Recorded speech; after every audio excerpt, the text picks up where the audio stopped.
Hey, it's Pastor Dudley Rutherford here on Godly Goosebumps. Thank you so much for joining us on today's episode. This is a podcast where we share stories of how God moves in mysterious ways, in ways that only can be described as that God must exist.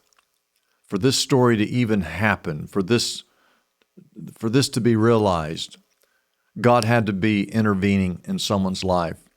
And the reason we tell these stories is our prayer as you listen to this story, and as you share this story, that others who are listening, who doubt of God's existence, that they will reach the conclusion there must be a God. We tell stories that only God can orchestrate. So thank you for joining us here, and please, please, please subscribe, follow us on Instagram. And today's story is really a story of freedom. And you're going to find a woman who was probably in the worst situation imaginable. And yet God still spoke to her, and God saved her. Her name is Annahita Parsan. She's an Iranian refugee, which has the most incredible story of how she came to faith in God. Please stay with me on this story. Annahita explains how she survived snow-covered mountains, she survived a filthy prison, and she survived an abusive husband as God brought her to faith in Christ. These are her words. She said, "I was born in beautiful, peaceful Iran. Her life was good, but it got even better when she fell in love." Everybody wants to fall in love. She fell in love, she got married, and she gave birth to her son, a young boy by the name of Daniel. Interesting that it's a Bible name. She said even the fact that her country was being overtaken by Islamic revolutionaries, it didn't dampen her joy.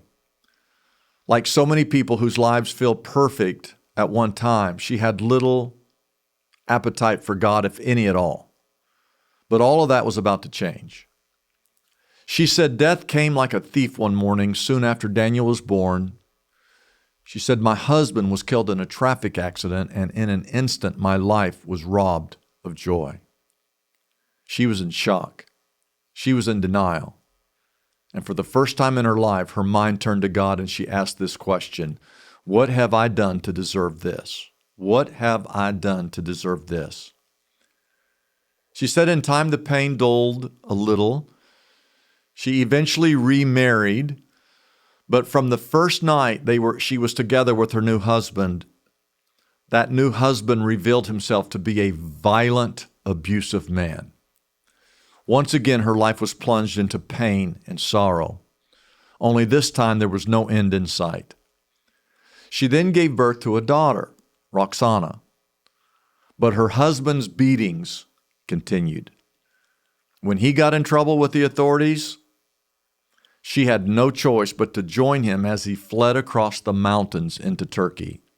She said it was a terrible, terrible journey. They weren't equipped for the snow. Soon her fingers, mouth, and toes were black with frostbite. And then she realized that Roxana was no longer breathing. And her thoughts once more returned to God. "God, why are you punishing me this way? Nothing is going right." Crouched on the cold ground, she said, "My baby Tiny's body hanging limply in my arms." She said, "I was at my lowest point ever. I had nothing left with which to fight. I wanted to die." And yet, she says, "I had no idea that God was right there with me." Hours later, they sat by a fire in the custody of a Turkish police. She got her first real glimpse of God because Roxana was still alive. It was a miracle. Throughout the next 4 months that they spent locked up in that filthy Turkish prison, God was right there. She said, "He kept me safe from many dangers, and I know He was there too in the kindness of a stranger, a businessman who was once imprisoned alongside them, who helped secure their release through Amnesty International. But she says it wasn't until I was far, far away from Turkey that God started to reveal himself to me more clearly. She said one day, 2 men knocked on her apartment door. Did you hear that knock? There was a knock on her apartment door, and they wanted to talk about Jesus. But she said, I was too scared of my husband to talk to strangers. So she didn't talk to him. But the next day they came back, knocked on that door, and she said they handed her a Bible. She said, I knew I should have thrown it away, but something made me want to keep it. So she hid it where her husband couldn't find it. And the next time, he beat her until her body was bruised and sore. Something compelled her to give that Bible a look. She said she got that Bible, she started to read. She said it spoke to me. And then she said, I started to speak to God. And she said, God, if you're really there, if you're there, please help me. And eventually, with the help of the police, she was able to leave her husband. She said, my children and I were relocated to another city and offered emergency shelter by a group of nuns. And she would listen to them as they would talk and sing about loving and following Jesus. Something awakened within her. And she asked this question, could I ever learn to love and trust you too, Jesus? Could I ever learn to love and trust you too, Jesus? Years passed before she had an answer. She was back in Iran, having returned to visit to see a dying relative. And the authorities were suspicious as to why she had left Iran in the first place. She said, I knew I couldn't tell the truth about my escape without facing a return to prison. So after 3 months of court hearings and interviews, she stood before a judge waiting to hear his verdict. Powerless and desperate, she said, I fully turned to the one who had been beside me throughout it all. I promised God I would give my life to Christ if he could deliver me from this ordeal. And right then, as she prayed, she was freed from the enemy's grip because the judge, who saw that she was crying, had mercy on her and let her go free. The very next day, she went back to Sweden. God had rescued her and brought her safely to Sweden. And from that day on to this day, her life has never been the same.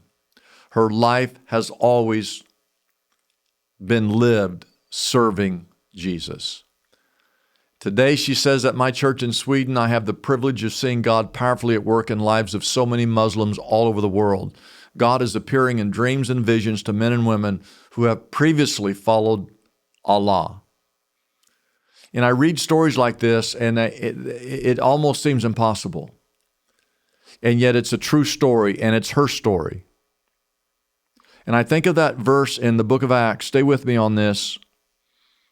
When Peter stands up on the day of Pentecost, and he says, and he quotes from the prophet Joel, in the last days, God says, I will pour out my spirit on all people. Your sons and your daughters will prophesy. Your young men will see visions. Your old men will dream dreams. But he said, in the last days, God says, I will pour out my spirit on all people.